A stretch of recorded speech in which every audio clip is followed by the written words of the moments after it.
Hello everyone, welcome to ప్రవీస్ kitchen. ఇంట్లో ఏవైనా చిన్న చిన్న అకేషన్స్ ఉన్నప్పుడు, ఏదైనా స్వీట్ చేయాలన్నా, పూజలు వ్రతాలు ఉన్నప్పుడు ఎక్కువ శ్రమ లేకుండా క్విక్ గా అయిపోయే ప్రసాదం ఏదైనా ఉంది అంటే ముందుగా మన మైండ్ లోకి వచ్చే రెసిపీ సేమియా పాయసం. ఈ సేమియా పాయసానికి సపరేట్ ఫ్యాన్ బేస్ ఉంది అని చెప్పడంలో అతిశయోక్తి లేదు. అమృతంలో ఉండే ఈ సేమియా పాయసం వెనుక ఎంతో మందికి ఎన్నో తీపి జ్ఞాపకాలు ఉంటాయి. 10 నుంచి 15 నిమిషాల్లో రెడీ అయిపోతుంది. చల్లారిన తర్వాత కూడా గట్టి పడకుండా దింపినప్పుడు ఏ కన్సిస్టెన్సీ ఉందో చివరి వరకు అదే కన్సిస్టెన్సీలో ఉండే పర్ఫెక్ట్ సేమియా పాయసాన్ని ఎలా చేయాలో నేను చెప్తాను, చూసేయండి. ముందుగా ఒక 1/2 లీటర్ పాలని ఒక సాస్ పాన్ లో వేసి ఒక పొంగు వచ్చేంత వరకు కాచుకుని దించి పక్కన పెట్టుకోవాలి.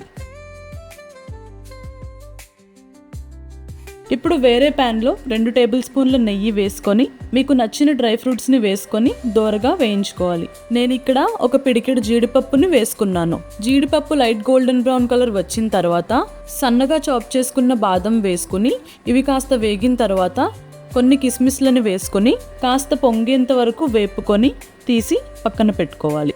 ఈ డ్రై ఫ్రూట్స్ అన్నిటినీ జాగ్రత్తగా వేపుకోవాలండి.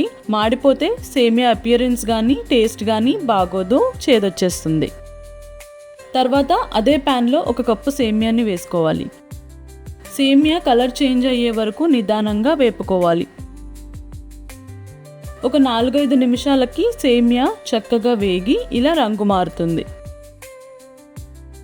ఇప్పుడు ముందుగా కాచి పెట్టుకున్న పాలల్లో 1 కప్పు పాలని పక్కన ఉంచుకొని మిగతా పాలని సేమియాలో వేసి కుక్ చేసుకోవాలి. నేను ఈ పాయసం మొత్తానికి పాలనే వాడానండి. మీకు ఇష్టం ఉంటే సగం పాలు సగం నీళ్లు కూడా వేసుకోవచ్చు.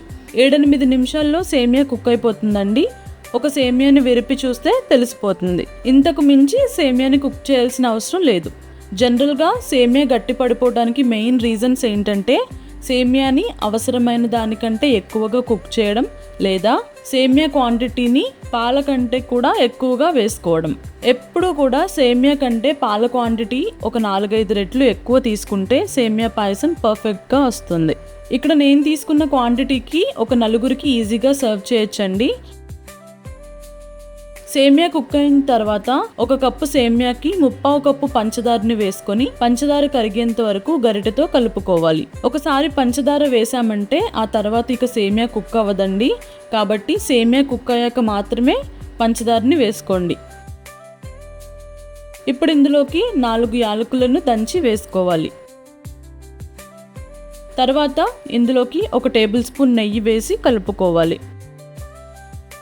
ఇక్కడ చూపిస్తున్న కన్సిస్టెన్సీ వచ్చినప్పుడు ఫ్రై చేసి పెట్టుకున్న డ్రై ఫ్రూట్స్ని వేసి స్టవ్ ఆఫ్ చేసుకొని సేమియాని పక్కకి దించుకోవాలి. కాస్త చల్లారాక పక్కన పెట్టుకున్న 1 కప్పు పాలని వేసి కలుపుకోవాలి. ఇలా చేయడం వల్ల చల్లారిన తర్వాత కూడా సేమియా కన్సిస్టెన్సీ ఇలా పలుచగానే ఉంటుంది. ఇది ఫ్రిడ్జ్లో పెట్టి తీసిన తర్వాత కూడా అదే కన్సిస్టెన్సీలో ఉంటుంది. అంతేనండి, ఎంతో ఈజీగా సేమియా పాయసం రెడీ. నేను చెప్పిన టిప్స్ని ఫాలో అయ్యి చేస్తే ఫస్ట్ టైం చేస్తున్న వంట రాని వాళ్ళైనా, బ్యాచిలర్స్ అయినా, స్టూడెంట్స్ అయినా కూడా పర్ఫెక్ట్గా సేమియా పాయసాన్ని టేస్టీగా ఈజీగా చేసేయచ్చు.